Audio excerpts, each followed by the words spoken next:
Hi, welcome to Surviving Motherhood.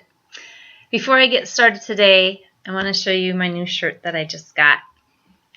I am blessed, saved, and loved by Jesus. Isn't that cool?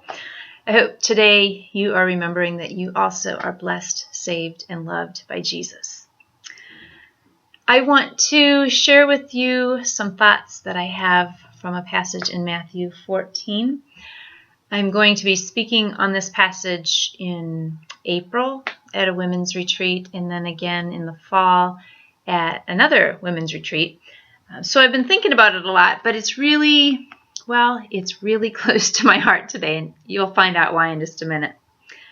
Matthew 14, starting in verse 22.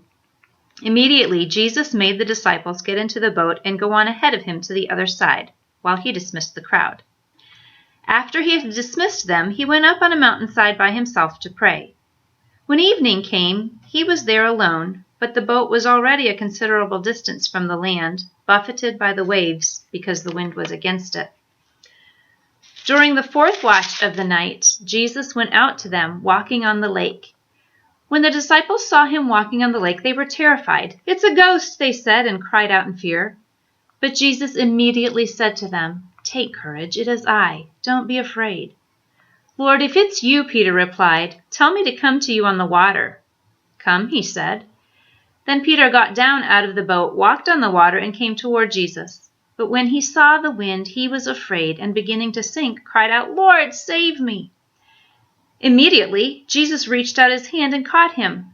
"You have little faith," he said. "Why did you doubt?" And when they climbed into the boat, the wind died down. Then those who were in the boat worshipped him, saying, "Truly, you are the Son of God." So in that account of what the disciples went through, they were waiting. They were out on the water, and it was a big storm, and they were afraid, and they were waiting. Can you imagine what that must have been like? What that would be like? Have you ever been in a place where you feel like you're being attacked, like danger is all around you, and you just want to be safe? I can only imagine that's how they must have been feeling. They must have been just aching for somebody to protect them. I don't know if you caught it in that reading, but there was a lot of time that passed by. Jesus had said go. He went up and he prayed, and then he was there. It said he was there later in the evening, and then in the third watch of the night, he went out to them.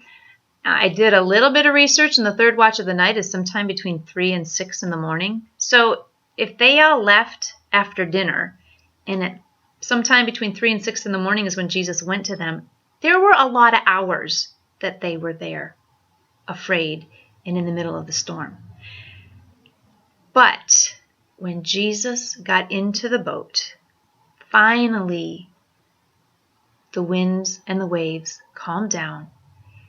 And I don't know if you caught, but the thing they did, as soon as that happened, they worshiped him. "Truly, you are the Son of God." They recognized who he was, and they worshiped him. And as I study that story, and I asked myself, what are you waiting for?